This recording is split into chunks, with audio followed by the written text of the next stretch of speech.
Hi guys, ह्या प्लेसबद्दल माझा गाव वेसवी असं विकासने आधीच्या व्हिडिओमध्ये सांगितलं की आपण इकडे एक घर बांधलं आहे आणि आपण त्या प्लेसवरून वरच्या प्लेसवरून ॲक्च्युली सगळं डिसाईड केलं होतं. आता आपण खाली आलो आहे किनाऱ्यावरती. हा किनारा आहे, छोटासा आम्हाला भेटला आहे. इकडे जर पुढे बघितलात तर तुम्हाला तिकडे मच्छी मारताना लोक दिसतील, इकडे खेकडे पकडायला येतात, कालवे मारायला येतात. तर ह्या प्लेसला हसुर्लीचा डोंगर म्हणतात आणि हा हसुर्लीचा किनारा आहे आमचा. या किनाऱ्यावरती खूप जण हवा खायला येतात आणि इकडच्या निसर्गाचा आनंद लुटतात. आम्ही पण इकडे आज येतो मच्छी मारायला, पण आज सध्या धावपळ असल्यामुळे ते काय प्रोग्राम होत नाही आहेत आपले. तर बघू, जसे जसे दिवस जातील थोडे थोडे सुट्ट्या जास्त भेटतील त्या हिशोबाने आपण प्लॅन करून नक्कीच या ठिकाणी परत एकदा पण हा मच्छी मारायला येऊया. रिलॅक्स बसण्यासाठी एकदम आणि ओरिजिनल जी गावची हवा किंवा गावचं जे क्लायमेट आहे एकदम स्वच्छवालं, ते ह्या किनाऱ्यावर बसून खतरनाक मिळेल.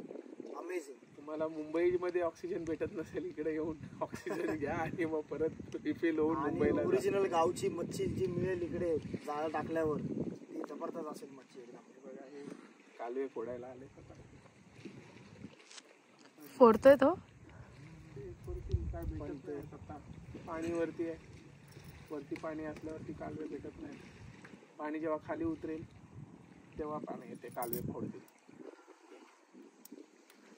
पण खरंच ह्या जागेवरती सतत प्रत्येक महिन्यातून 3 महिन्यातून 6 महिन्यातून व्हिजिट मारण्यासारखी जागा आहे. माझी व्हिजिट प्रत्येक 2 महिन्यातून असतेच असते. सॅटर्डे संडे फिक्स असतो माझा.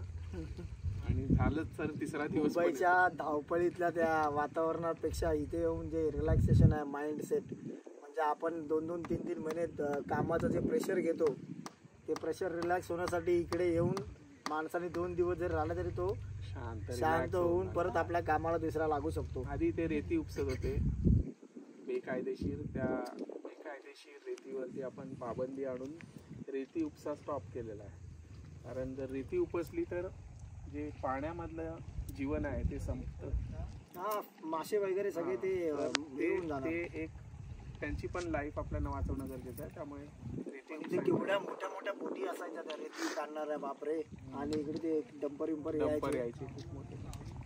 आता बघ कसा एकदम मोकळा समुद्र वाटतो, एकदम किनारा एकदम जबरदस्त. तो समोर कोलमांडला जसं सांगितलं, हा समोर कोलमांडला, ते तिकडे कारवीण लागतं तिकडच्या बाजूला.